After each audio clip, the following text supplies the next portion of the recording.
Well, good morning, everyone. Welcome to a special webinar. This is being provided by both ClubExpress and ReviewMyAMS. And today's topic is an overview for organizations that are run by either all volunteers or by a small staff. And these organizations have rather specific needs, and we thought it was a good idea to talk about some of these things. We'll do a little bit of housekeeping. Then Terry Carden, who is the founder of ReviewMyAMS, will give a little introduction. Then we'll turn it over to Dan, who'll do the presentation. And Dan is the president of ClubExpress. Let's just talk a little bit about housekeeping first. Everybody's phones are muted except for Terry's and Dan's.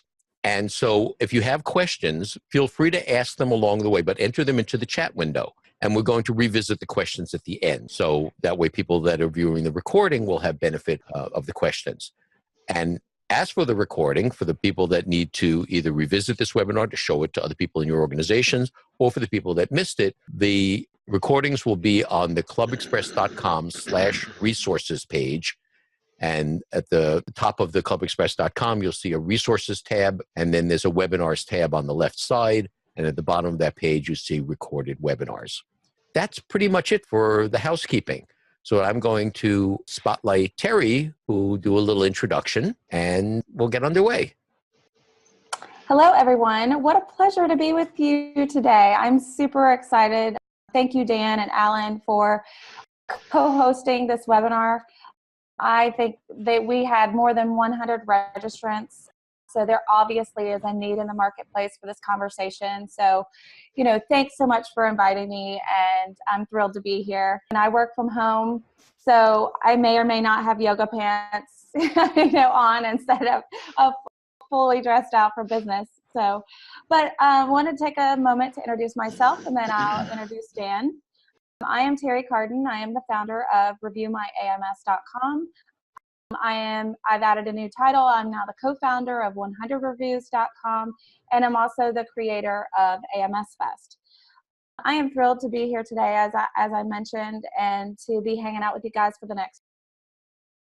What's even better than the fact that I get to hang out with all these beautiful faces this morning is that ClubExpress has stepped up to be a proud supporter of ReviewMyAMS over the last year. And what that means is that ClubExpress stands for transparency in the marketplace. They get that it's important that end users have a voice, because ReviewMyAMS is home to more than 800 end user reviews on association management systems. So I've been running ReviewMyAMS for a little more than 4 years now, and ClubExpress has been one of the proud supporters of ReviewMyAMS. So thank you, Dan, and the entire team at ClubExpress for being a part of what we do at ReviewMyAMS. The cool thing is, with the support of ClubExpress, along with some of the other supporters, ReviewMyAMS just launched its brand new face last week, I believe. And so the fresh new look of ReviewMyAMS has all new features and bells and whistles. So please take the time. If you're a ClubExpress client, I'm sure that Dan and Alan would love to read happy reviews from you. So take a stop by ReviewMyAMS.com. Talk about your great experience that you have being a ClubExpress client. Now, enough about me. On to the good stuff. The content expert here today, Dan Ehrman. So Dan he has actually been working with custom software solutions for more than 30 years. I know, he doesn't look it, does he? And before I don't want to lose my notes here, ClubExpress is his 4th startup venture. I got to learn a couple of new things about Dan doing this webinar too. The previous 3, 1 was successful and 2 were not, and he learned just as much from the ones that weren't as successful as the ones that were. During his career, Dan has spoken at more than 30 software conferences in 10 different countries. He is the author of 2 books and over 100 articles on database programming topics. Dan was formerly an adjunct professor at DePaul University in Chicago, teaching graduate classes. He's also a past president of the Chicago Computer Society and a Chicago Car Club. So without further ado, y'all put a silent round of applause together for Dan. And welcome, everybody. It's a real pleasure to have you joining us today. Terry really is, for those of you that haven't met her before, she's really one of the luminaries in the association management space, has been involved with associations and association management software for many, many years, and is really an expert, and has created a terrific resource for the community and for any association that's looking to make the right kinds of decisions with ReviewMyAMS.com and the different websites that she runs. Thank you, Terry, for the opportunity. So we're going to jump into the presentation. Now, the one thing I do want to point out is that during this presentation, we are not going to be demonstrating ClubExpress. We have a number of webinars and tutorials available on our website, and we certainly have a sales team, if you're interested in ClubExpress, who'd be happy to give you a one-on-one demo for you or for your board of directors.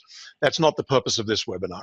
What we're really going to be talking about in this webinar are the sorts of things that associations that are run by volunteers or by a small paid staff need to be looking at if they want to automate their operations, if they want to move into the cloud.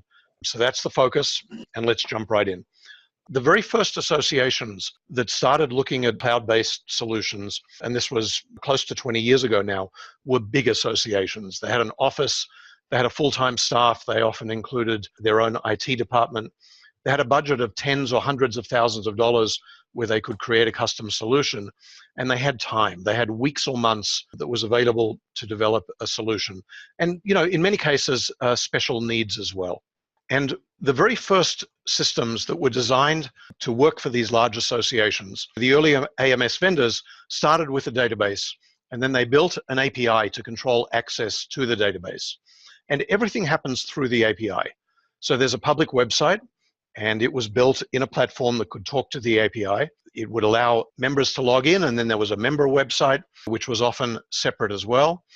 Then there was a separate website sometimes and a separate set of tools that were designed to handle the staff needs in the office. So you had people that were managing memberships and managing chapters and events and education programs and certification programs, and they all worked with their own set of tools from the association's office. And if there were custom functions, they had to be built from scratch, and they also had to talk to the API in order to access member data. And that's a solution that works very well if you're a large association, and again, if you have lots of time and lots of money.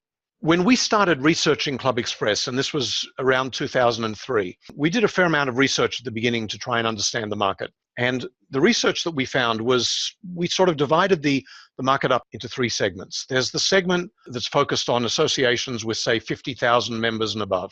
Again, with an office and staff. But we found that there are probably in the US around 1,000 associations that are that big. And that's a very specific market. I mean, if you're at the Sierra Club, you have very specific needs. And then there's a mid-tier, which is associations with, say, 5,000 to 50,000 members. And we found from our research about 10,000 associations in that space in the US. And there are vendors that focus on those specific markets and their very special needs. But then there was a market of associations with fewer than 5,000 members. And what was interesting to us is that we found around 500,000 associations in that space. America is a country of joiners. We join together with other people to share something that we're passionate about. And we want to educate other people who are interested in the same things and broaden those things that we're passionate about. And we found back in 2003 that there really wasn't anybody that was properly addressing the market of associations with fewer than 5,000 members. But it really is by far the largest segment of the market. So there are hundreds of thousands of these associations that are run by volunteers. They have only one or two paid staff people. They don't have the money and the time to spend building a custom solution. And the other thing is that for these kinds of associations, deploying an AMS can really be a pretty radical change, not only for the people that volunteer to run the association, but for the members as well. So a lot of these associations have a website right now. It might be built in WordPress or Joomla or Wix or Weebly, or maybe even if it's something that's built from scratch in Dreamweaver. It certainly doesn't have a section for members only that requires a login. It may not have an integrated event calendar with online registration or payment for events. It may not have payments at all unless it's integrated a PayPal button, and there's certainly no opportunity to online renewals. We talk to a lot of associations that are still using an Excel spreadsheet to manage their memberships. And if they want to do emailings, they do that using Constant Contact or MailChimp, and they have to export a list of names and email addresses to those separate platforms. And if they want to use surveys, they use SurveyMonkey, and nothing is integrated. And you end up now with lists of members and non-members that are maintained in 3 or 4 or 5 separate platforms, and certainly need to be updated manually, and that's just more work. It's not really saving time. So our feeling is that small associations need a comprehensive solution that integrates the different pieces together. It should integrate the member database, the non-member mailing list, the website, the ability to do signups and renewals online, and to handle expirations automatically. It should have an event calendar with the ability to support online registration and payment for events. And it should know about the difference between a non-member and a member, because members usually get lower prices for events. It should support a repository for documents and photos and special purpose functions, perhaps a donations module or the ability for members to register for interest groups and to belong to a discussion forum linked to their interest group. It should have payment processing built in. And as much as possible, it should reduce the workload for the volunteers and the small staff people so that members can do their own profile updates instead of having to call the office. And of course, it should have a series of admin tools that make it easy to manage the association and make it easy for the board to make decisions based on real and actionable information. So in a model like this, we should start out with a website, and the website has an area for the public that connects with the database. So you have content that's easy to update, especially for non-technical users, an event calendar, maybe a donations function or a news and articles function, and certainly the ability for people to join through the website. Now, the sort of tools that you need should allow non-technical users to create a modern and attractive website that properly reflects the brand and mission of the organization. They should be able to update the look and feel of the website at any time, the homepage, the content, and the menus, without having to come back to a professional or to the vendor. You know, the last thing you want is to have to rely on the vendor or a consultant to have to update the website. You should be able to do it yourself using built-in tools. And an active, dynamic website is absolutely critical because you want to make it worth people's while to come back. And certainly the more active and dynamic the website is, the more likely it's going to be high up in Google search results as well. So you want to demonstrate that the association is worth the user's time by showcasing the events that you have, the news, articles about the industry or the passion that people are involved in, and you want to make it as easy as possible for people to join online. Now, the next step is to allow members to log in to a second area of the website. They should have their own username and password, and the second area is for members only. And it allows for things like discussion forums, a member directory, a member profile which talks directly to the membership database, surveys if that's something that you need, and the ability to renew a membership automatically and as easily as possible. So when members log in, they should be able to update their personal profile. They should be able to renew and pay their memberships. And if it's well designed, it's the sort of thing that you can do in about 2 minutes flat. They should be able to view their history of every transaction and payment. They should be able to print out their own receipts and view a history of every event that they've attended and who attended with them and how much they paid. And if you're an organization where members volunteer to do things, they should be able to view their volunteering history as well.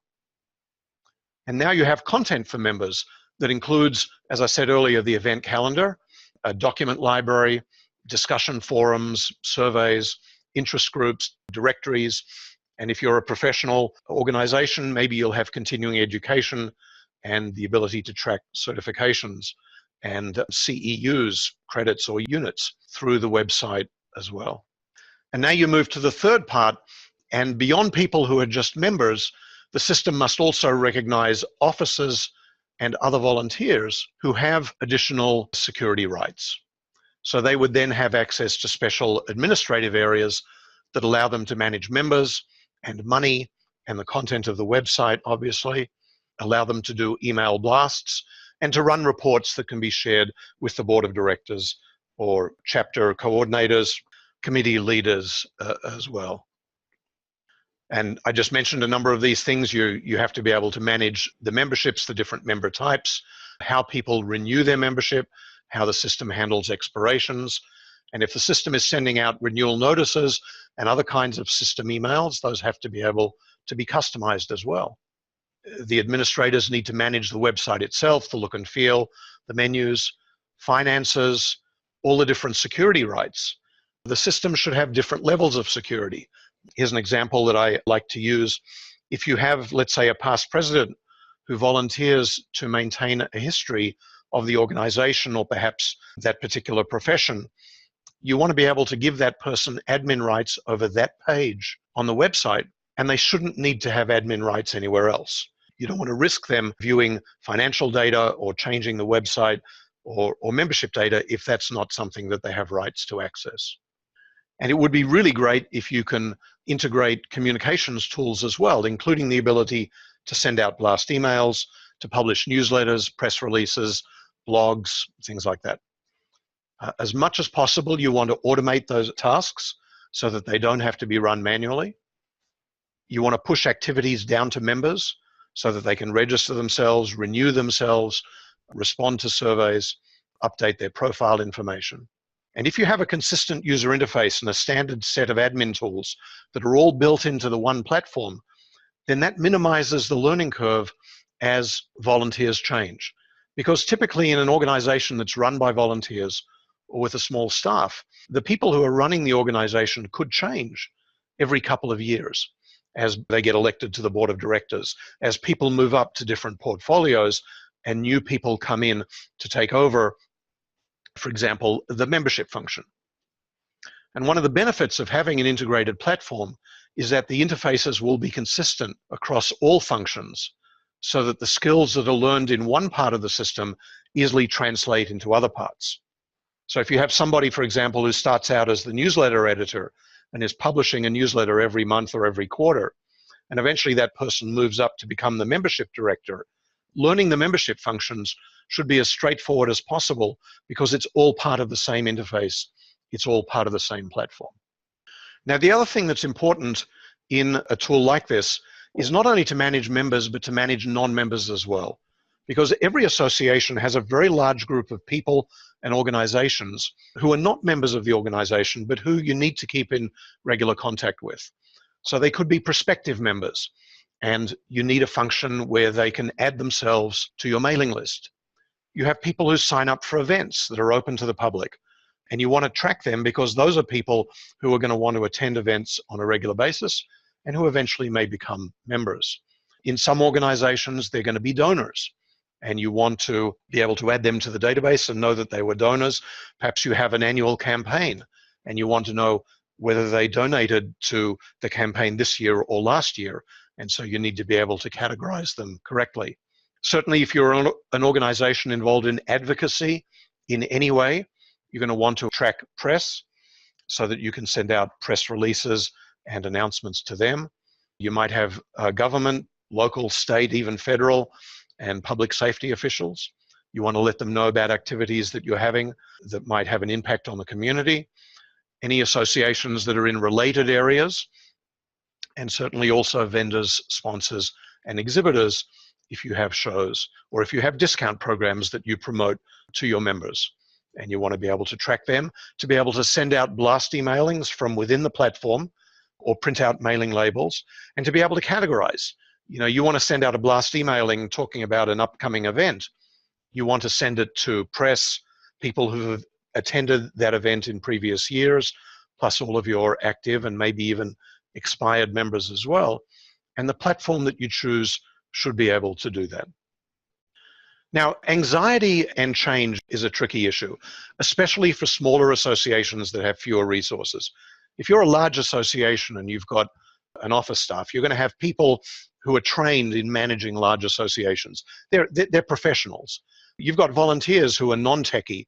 They're not association professionals. And making a change like this can be a big disruption for the association.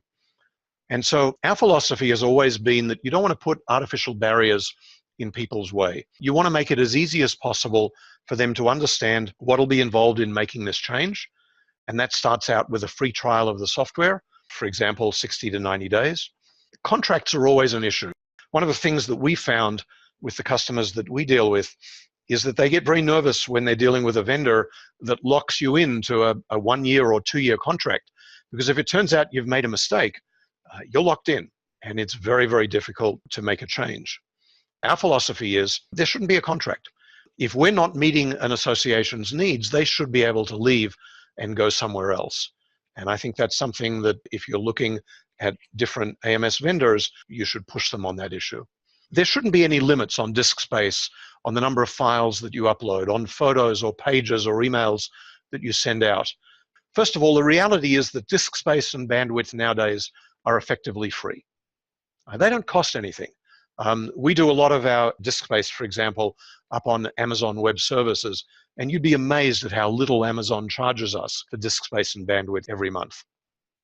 The other thing is that your average non-techie has no idea how much disk space or bandwidth or emails they're sending out, and they really have no effective way of calculating those numbers or that information. So, why should there be limits on that sort of thing? Certainly, payment processing should be built in. Setting up a merchant account can be tricky, and it can get expensive if you don't know what you're dealing, how to do it or who you're dealing with. So having payment processing built in makes life very easy for the association. The security needs to be built in. I mean, everyone knows how critical security issues are right now. You need to be dealing with a vendor that really understands security and has that built in so that it's something you don't need to worry about. And if you're accepting credit cards through the website, then a very important part of security is PCI compliance. PCI is the payment card industry. PCI compliance is a huge issue. The other thing is if you're an association that has international members, then the regulations that exist outside the US, as we've all seen with the whole Facebook fiasco the last few weeks, the regulations in the US regarding personal information, security, and privacy are a lot more lax than other parts of the world. And in Europe in particular, there are very strict regulations that are coming into effect on May the 15th in less than a month. And you need a vendor that really understands those regulations and has the provisions in place to protect data for any members who might be outside the United States. An all-inclusive package is, I think, also important. Some vendors will have different levels and you don't get features until you sign up for a certain level, but you may not know up front what level you want. And so having an all-inclusive package, I think, is something that you should look for. Another recommendation here, this is an interesting one. If you go to an AMS vendor and you can't find pricing on their website, then I guarantee you that's an AMS vendor that's designed for really large associations. Because with those vendors, the pricing will change. You're going to work with a sales consultant and an engineer, and they're going to work out what you need, and they will give you a custom quote. And I guarantee you that every one of their customers is paying something different. If you're a smaller association, you want to know up front how much you're going to pay, and so the pricing should be on the website, and it should be easy to understand how much you're going to pay up front. You want lots of resources. You want manuals and online help systems and video tutorials and webinars. Because again, this is a big change for a lot of these associations. And finally, and this is the big one, unlimited support. You want to pick an AMS vendor that will provide you with support for all administrators, everyone who's involved in building out and configuring and maintaining the website. And I would argue as well, but this is, I'll be blunt here, this is a bit of a plug for ClubExpress. You also want a vendor that will provide support for members as well. Because members have problems logging in, renewing their memberships, registering for an event, changing their password, or making a payment. And if you have a vendor who's willing to take those member calls and help those members out, that's a huge benefit for the association. So the right association management system reduces the amount of time that you're going to spend on technical tasks and allows you to spend, if you're a volunteer or an association with a very small staff, allows you to spend more time on strategic tasks. How do you provide more value to your members? How do you improve retention rates? How do you grow the membership? How do you improve communication by doing things that you weren't able to do before? How do you simplify the membership tasks, renewing memberships, registering for events? People are more likely to volunteer if they know they're not being asked to sit at somebody's dining room table and stuff envelopes for renewal notices.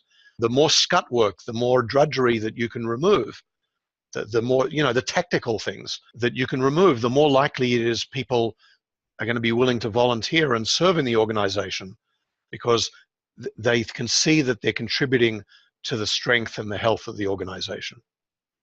In some cases, you're reducing the need to actually have paid staff or to pay for certain tasks to be done. The more strategic information that you have through your AMS platform, the better you can provide actionable data for the board of directors. And the other thing is that almost every association is looking to attract more and more young people. And the more tech savvy the organization is, the more likely that it's going to be appealing to young people. And that means having a dynamic, active website with discussion forums and chat functions, having something that's responsive to mobile devices as well.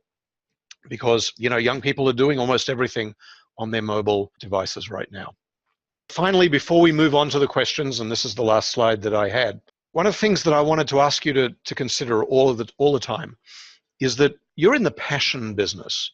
An association is a group of people who are passionate about something. It could be bike riding. It could be being a new parent. It could be whatever profession or industry that you're in. We have organizations running on ClubExpress that are involved in pollution control and emergency management and all sorts of really unusual and interesting industries and professions. And the people who get together in an association are passionate about something. And what you want to do is, as much as possible, share your passion with others. You want to educate them. You want to update them on latest trends in the industry. And you want to encourage them to get together with other people who are passionate about the same thing. And as much as possible, you're looking for an association management system that will support your passion, make it as easy as possible for you to create a dynamic, active association that really encourages people to join and to become part of whatever that community, whatever that passion happens to be. So with that, I want to wrap up the formal part of the presentation. That was awesome, Dan. Thanks so much. I've seen dozens and dozens of platforms, and really big guys could even benefit from all of the goodies that you've shared here today. So thank you for sharing all that. I was actually diligently writing down my own questions, but I want to make sure that we field questions from the real audience here first. So Andrea asks, do you have an interface with QuickBooks? And how does that QuickBooks interface work? Okay, we do currently have an interface with QuickBooks. It's currently QuickBooks for Windows, which is not optimal. If you're an association with people in lots of different areas, you really want an interface to QuickBooks Online so that multiple people can be looking at the books and running reports and doing updates at the same time. We are working on support for QuickBooks Online, and it's something I'd like to deliver this year. We've also had some folks that have asked about support for Sage. We've also had folks that have asked for support for Xero, Xero, which is an upcoming and quite popular online cloud-based accounting system. And that's support that we'd like to add, but probably not this year. So we have a question that's a really very interesting question, particularly for organizations with older members. It says, how do we deal with renewals, billing, and the like when some members refuse to use online web services? So what should the AMS do to be able to service those members? Hey, Dan, before you jump into that, I wanted to also make a side jab. It's not necessarily older members that aren't using the online web services. A lot of times there are organizations that are out in the field, that have members that are out in the field, like say, for example, farmers or nurses are on their feet and on the go all the time. They're not in front of a computer screen. So there are a diverse subset of membership organizations that have members that are actually like out in the field, not even accessible to the online or web services. No, you're absolutely right. But this particular question was dealing not necessarily with real-time things, but more like, how do you renew? How would they get a renewal notice if it's not getting it by email? So Dan, how does, say, ClubExpress deal with something like that? Okay, well, I mean, how should an AMS in general deal with something like that? And it's a very good question. We actually have a number of organizations running on our platform that have older members that really don't want to deal with that sort of thing. There's a couple of ways of handling it. First of all, the platform should allow a membership director to actually process a renewal. So if a member calls up and says, "Can you renew me?" Or if a member calls up and says, "How much do I owe? I'm going to send you a check." The membership coordinator should be able to look that information up, process the renewal. If the member wants an invoice, they can then print an invoice and send it to the member. If the member just, you tell them over the phone, you owe $35 or you owe $120 for your membership, the member sends in a check, and the membership coordinator or a staff person or any one of the administrators should be able to process the renewal and then process the payments. Interestingly enough, we get a number of calls here at ClubExpress. The member might be on email. Most people are on email right now. They'll get an email that says it's time to renew your membership, and they call up and they say, "Well, I don't do that online stuff. I really am not comfortable doing it. So tell me how much I owe, and I'll just send them a check." So we can look up that information through the club's or association's website. We can tell them, they send the money in, and then the association processes the renewal and records the payment. But if they don't have an email, the system should be set up so that they could get it through regular mail. That's actually correct, and I'm glad you mentioned that. The percentage of people that don't have email addresses right now is declining, but certainly we do have some organizations that have members without an email address. In that situation, it should be possible to configure the system to send out a printed renewal notice to those members. Now, it gets a little bit tricky. Is it just a renewal notice that tells the member it's time to renew, but doesn't actually tell them how much they owe? Or is it an actual invoice? Our philosophy has always been, tell the member it's time to renew and encourage them to do it online or encourage them to call, because when they renew, they might pick a different member type. If you have 2-year or 3-year member types for a small discount, they might pick one of those. Maybe you have various add-ons available, like an association sweatshirt or a subscription to a printed magazine. And if you can encourage people not just to renew at the old price, but to look at the options that are available, you may be able to upsell them into something that generates more revenue for the association. Terry, why don't you take one of the next questions to surface over Dan? Sure. Stan asks, if your board members don't have expertise in purchasing tech, should they be involved in selecting an AMS? And I'll take a first stab at this. I hate to use this answer, but it depends. How small of a staff are we talking? I generally, like as a broad statement, if I had to choose yes or no, it would be no. However, if you're the executive director or you're like a single person managing the association, as Dan has alluded to earlier, bringing on the selection process to your already very busy day can be quite challenging. And there's a lot involved that goes to making a selection of a new AMS. And to put that burden on the executive director only, I don't think is very fair. And I think that it is important for the board to see the process that it takes to make a new selection. However, if you have a staff of, say, 5 or 7, then maybe you don't need to bring the board into the discussion, especially if they're not technical in nature. You can keep them up to date on where the situation is. You can even keep them up to date on where you are with the project, on bringing it on, and the level of effort that it takes on the staff in terms of time. And of course, there will be a budget item that they would have to approve for implementation or ongoing service fees that they would need to be a part of that discussion. But it really does just depend on the situation. I think it's really important, no matter what, that the board is educated on the level of effort that it takes to bring on not just a new AMS, but almost any new software or solution. Let me just add a couple of things to what Terry said. You know, she's absolutely right when you're talking about an association with a small staff, let's say 2, 4, 5 people who are involved in different portfolios. Let me talk specifically about the example where there are no paid staff, where everyone's a volunteer. I will say that we love doing demos for boards of directors. And the reason why we want to try to get as many of the board members involved as possible is because deploying an AMS like this, one that really encompasses every aspect of the association's operations, is going to pretty radically change how the different portfolios within the organization run their operations. The president, the membership director, the treasurer, the webmaster, the newsletter editor, the event coordinator, the education coordinator, all of those jobs now suddenly are done differently when an AMS like this is deployed. And to get those people involved up front in watching demos so that they can see how things are done in the different platforms. And, you know, absolutely you should push the vendor to show you, well, I need to create events. How can I create events? How do I build a newsletter? How do I track continuing education credits? All of those sorts of things. And the vendor should be able to show you how that's done in their platform. And then the board members can decide, you know, is this something that I can get behind? Is this something that I'm comfortable with? And like I said, we love doing demos where there are 5, 6, 8 board members involved watching it. We've had some demos that started out being scheduled for an hour and ended up going for 2.5 hours because people just wanted to see all kinds of different things. Yeah, it's And exciting. those are the most fun of all. One thing that Adrian had mentioned in the chat here says, I believe the board members should be informed because they're not only part of your end users, but they'll also be your champions after implementation.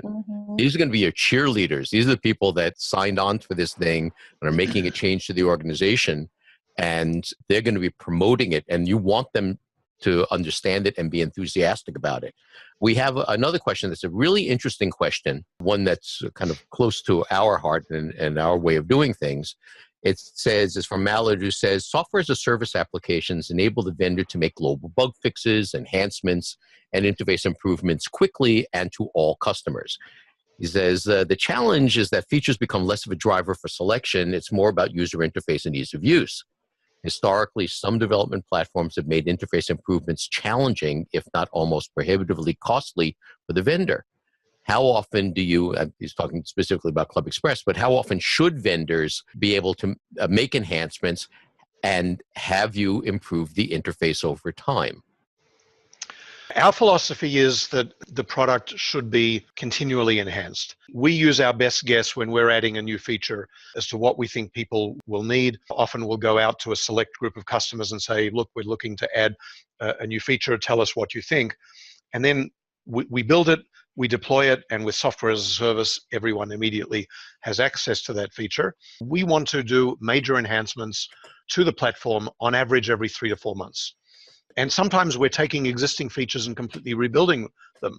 I'll tell you right now, we have a developer who's working on a major project to update our event calendar, probably for the 3rd or 4th time with a new user interface, because over time, our current event calendar has just gotten big and it's gotten a bit unwieldy, and people have been telling us it's hard to use. So we're redesigning it. We're adding a bunch of new features, but we're going to make it easier to use. And I would like to think that any vendor worth their salt has a development team that is actively working on their platform and coming out with new releases, new functionality, enhancements to existing functionality on a regular basis. With ClubExpress, we launched our first version in 2004. We're currently on our 51st major release. Wow, congratulations. We do releases roughly every quarter. Alan, if you don't mind, I'm just going to piggyback really fast on that last question answer. It reminds me of a story. My first association job, I took over, the website and the new CMS and everything. And a website is, organic in nature, right? And I remember we were sitting at a staff meeting and my boss looks at me and she's like, so when will the website be done? And I kind of laughed, and not disrespectful, but listen, the website's never going to be done, okay? It's organic. It's always growing. There will always be improvements. There will always be things that we can do to the website to make it better. So I always think back on that story whenever I think about being in the SaaS business as well. I mean, that roadmap will never end, right? And so association execs come to me sometimes and they'll say, hey, Terry, I'm ready to change. And I'll say, why? What is really a big reason there? Is the AMS providing 80% of the requirements that you need? And they'll say, well, yeah. And I say, have they stopped their roadmap? Is their roadmap done? And when as soon as they feel like they're done and they quit deploying new updates to the site, then that's a scary time. It's time to move on. I just want to add something to Terry's comment, and I think this is kind of interesting. We have an internal wish list document here at ClubExpress of stuff that we've thought about adding to the platform and stuff that our customers have added to the platform. That document's 150 pages long. Yeah.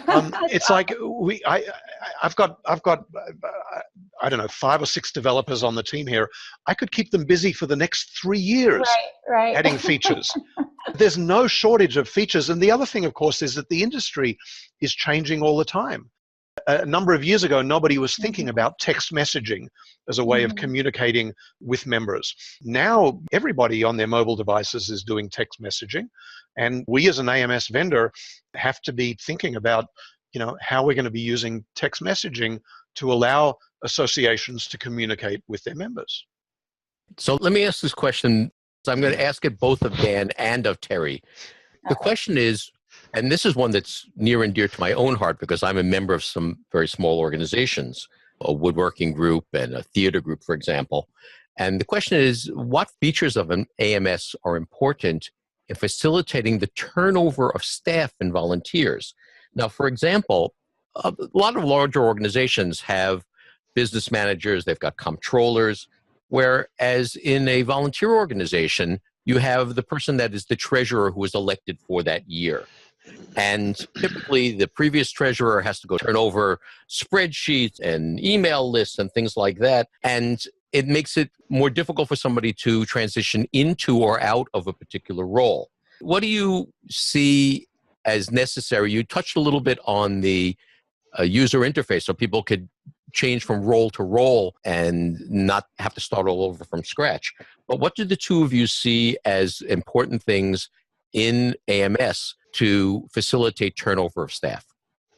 Well, so I immediately don't go to the AMS itself. I mean, Dan, you touched on some earlier that are necessary and helpful whenever it comes time to turning over, or even just introducing somebody new to the system, which is having up-to-date documentation, having access to a representative at the organization that new person can touch base with. But so I'm going to kind of answer this hopefully in a way that is more helpful to the question at large, not necessarily what the features are of the AMS. Because no matter what, anytime you're passing the baton of a new system to someone else, whether it's a volunteer or another staff person, no matter what, there needs to be policies and procedures in place on how that's done. And so a lot of the heavy lifting comes in getting those policies and procedures together.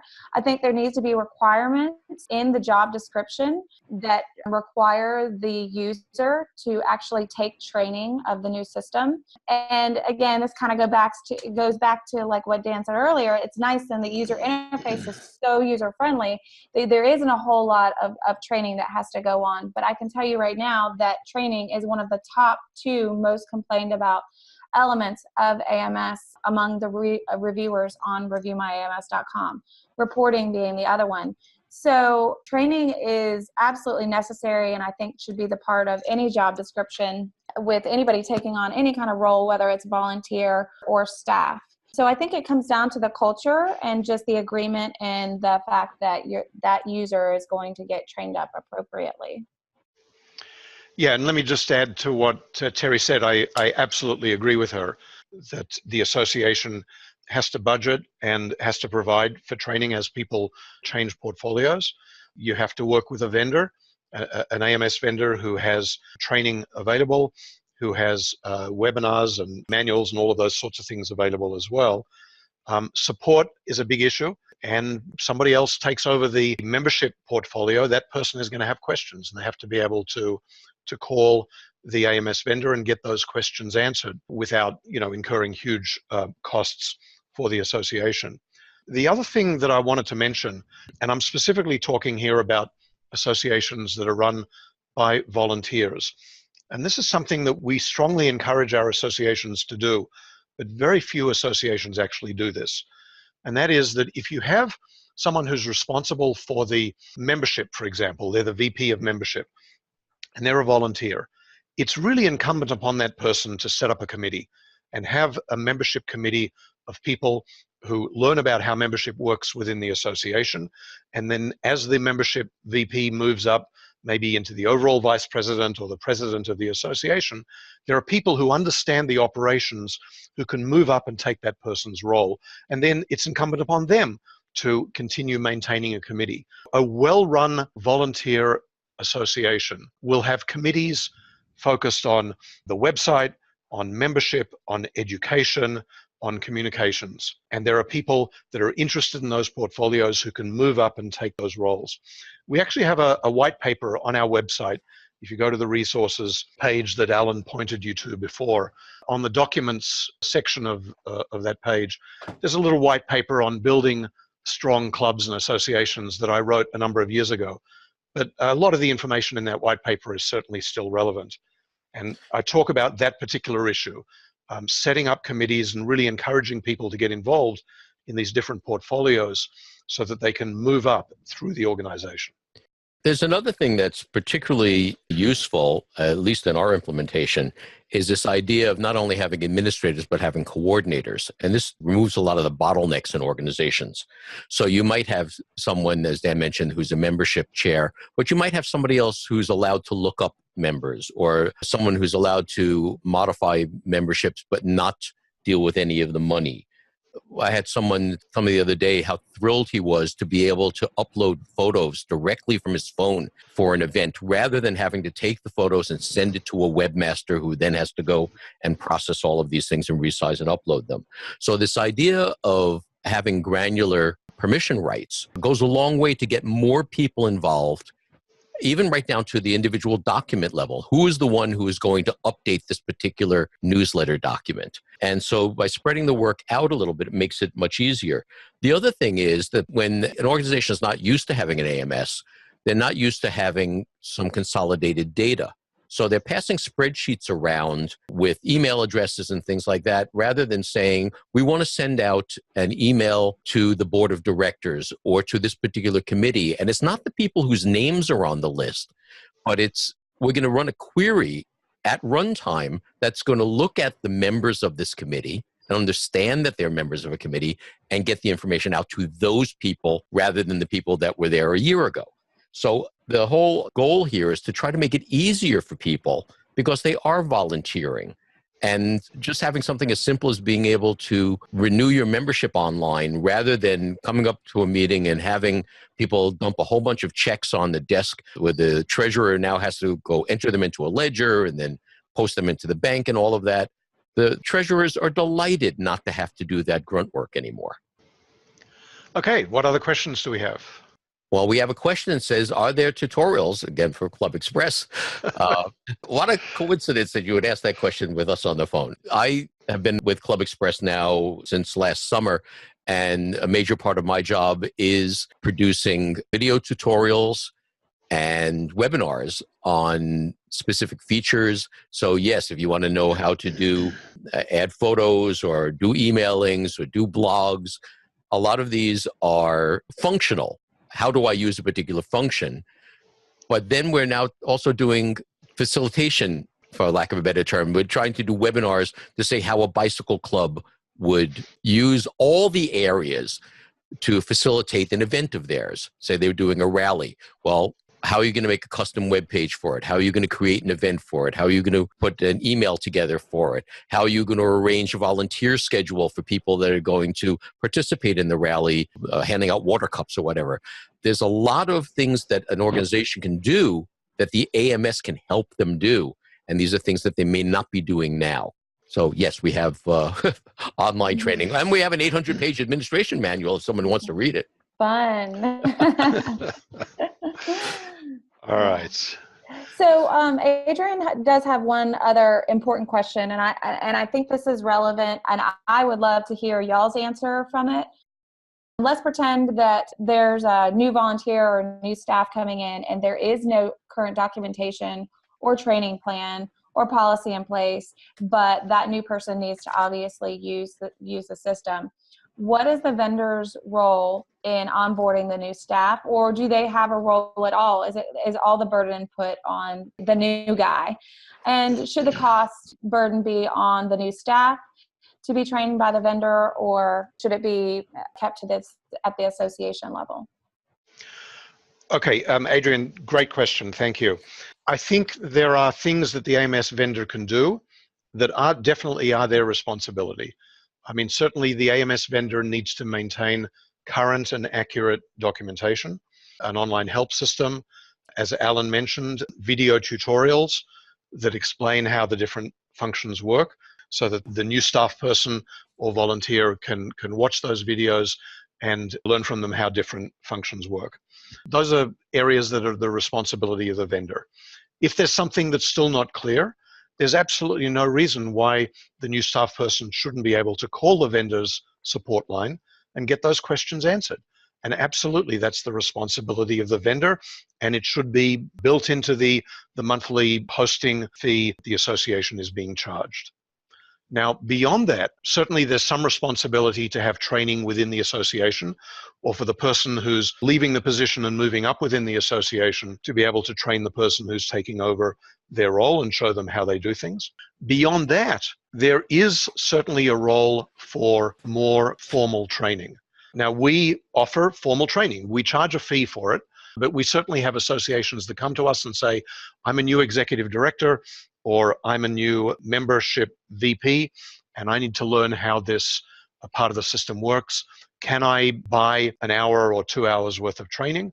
And I think absolutely the vendor should be able to provide that, but it goes beyond basic support, and so we charge a fee for that kind of training. Robert mentioned that he says, I made a screenshot comic book to train newbies. And that's a wonderful approach on doing this. But one of the other things I wanted to mention, usually not in documentation, but is very often in video tutorials and webinars, is not only how to use something, but why you might use it. For example, we have organizations that are now using the surveys module because they can be limited to anonymous and single vote. They're using it to facilitate their elections. Or we did a webinar about our news and articles function, which to us is very straightforward. But it turns out the people on the webinar really weren't using it. And now they're saying, oh, now I can think about ways of using this in my organization to surface news and articles in a way that's been different than the way they've been doing it in the past. So a lot of people don't even know the functionality of the platform that they're using. So it's incumbent upon the vendor to introduce people to it in a very easily consumable way. I agree with all of that. And I got to say that, I mean, the training is huge. Another thing I say when people come to me looking to change, that I'll say, when was the last time you were trained? I mean, you're not being fair to your partnership if the people that are using this system that are complaining about it don't have some formal training. It needs to be placed in job descriptions. It needs to be mandatory for the job if you have people with their hands in the database, day in and day out. So we have another question that says, other than just adding banner ads or listings in a vendor directory where associations can charge money to, quote, underwrite, unquote, the website, are there plans for building a unique module to help with raising money for the site, especially related to advertising? And Dan, you touched a little bit on the donations aspect from both members and from non-members. Do you want to talk a little bit about how some people are using donations module? I'm not sure that that's exactly the thrust of the question, but I'll mention it briefly. We do have a module in ClubExpress that allows associations to create funds, FUNDS, into which members and optionally non-members can make donations. And it's got lots of different options, and you can configure it and run reports and all sorts of things like that. you know, our philosophy when we first started working on ClubExpress is that a lot of people were trying to build websites using these platforms like Yahoo and, you know, Google and things like that, where you were kind of forced to have ads on the website. What we found when we surveyed prospective customers is that they really didn't like that. They wanted the ability to be able to build a website for their organization, but they didn't like the fact that a third party would be putting ads on that website that they really didn't have control over. So when we initially built ClubExpress, we did not, I mean, certainly wasn't an ad-supported model. We charged for, you know, a monthly hosting fee. When we initially built it, we didn't build any functionality that specifically supported advertising. Certainly, there was no reason why you couldn't create a banner at the bottom that had a list of sponsors, and you could charge people to be a sponsor of the organization and have their logo listed in that banner with a link to their website. A few years later, we actually had an association come to us and say that they wanted to sell their own ads on the website.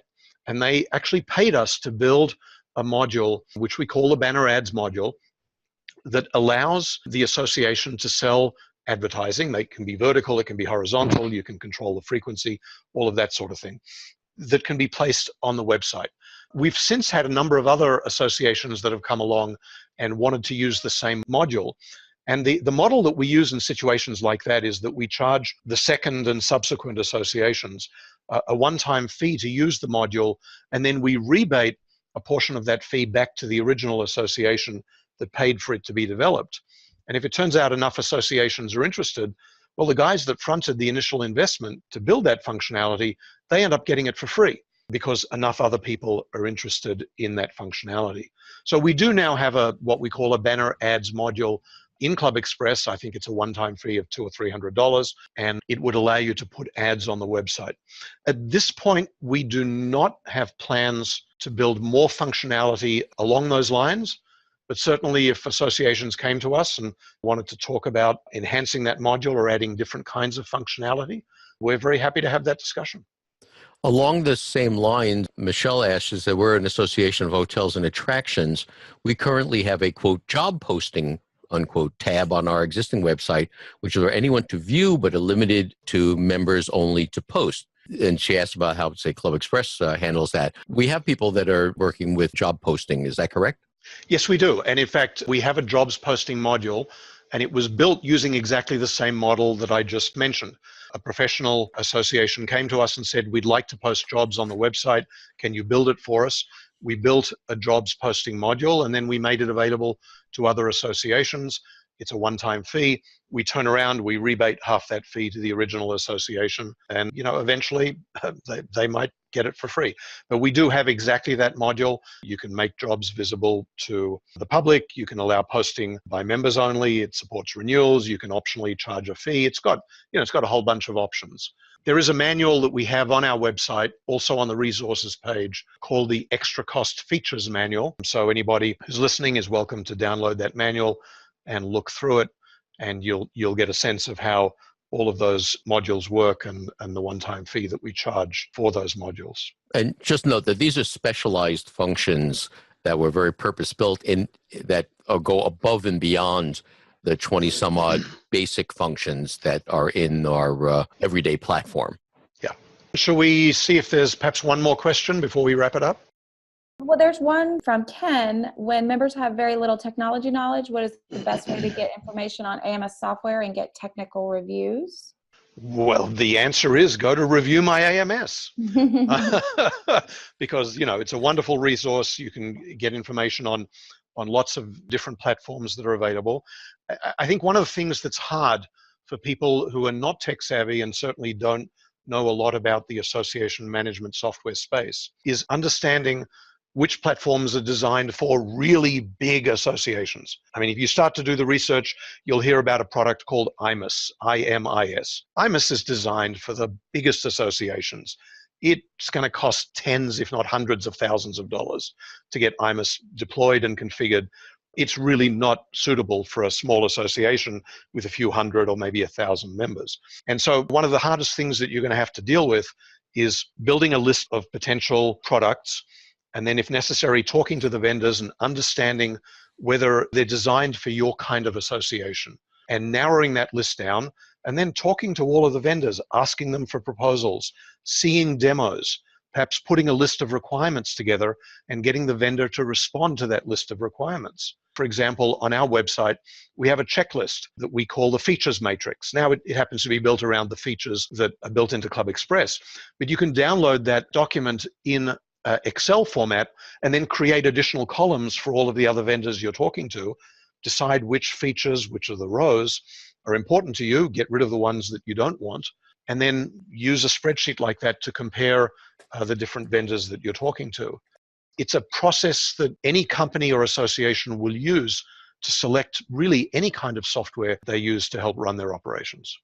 There's a gamut of things you can do, obviously using ReviewMyAMS as a discovery tool, doing your homework with your peers. Maybe there's a sister organization in your industry that you can kind of exchange conversations with them on the things that they're doing, the systems that they're using.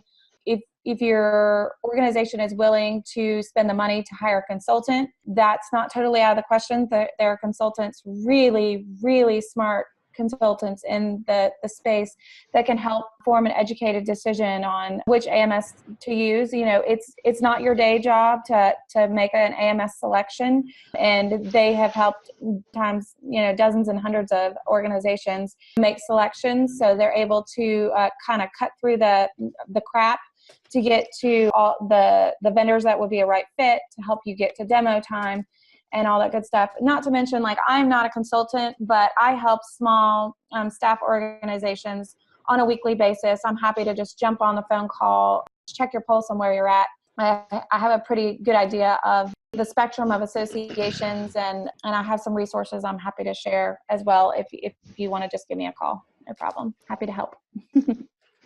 Well, I think we should pretty much wrap it up. So Dan and Terry, some closing words?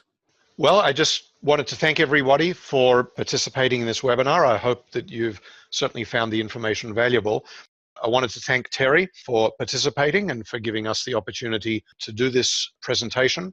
And certainly, as I've said, Terry is a wonderful resource for the association community, and her offer a few moments ago to spend some time talking with your association if you have questions about specific vendors or about the right direction is a wonderful and very kind offer, and strongly encourage you to take advantage of that. Just to wrap up, we tried not to actively promote ClubExpress as part of this webinar, but certainly we are a major player in this industry. We have a platform that we're very proud of, that we think fulfills a lot of the requirements that we've documented in the presentation today, and we hope you'll take some time to explore our platform, maybe talk to one of our salespeople, and see if we might be a good match for your organization. Thank you guys so much. I really appreciate ClubExpress's partnership with ReviewMyAMS. This time being with everybody here today, the audience is awesome. If you don't mind, I'll part with one of my favorite fortunes that I popped out of a cookie last year. Technology is the art of arranging the world so that we do not notice it. And I think that's completely appropriate for today's webinar. Thanks so much. All right. Thank you, everyone. Thank you, everyone. Bye. Bye.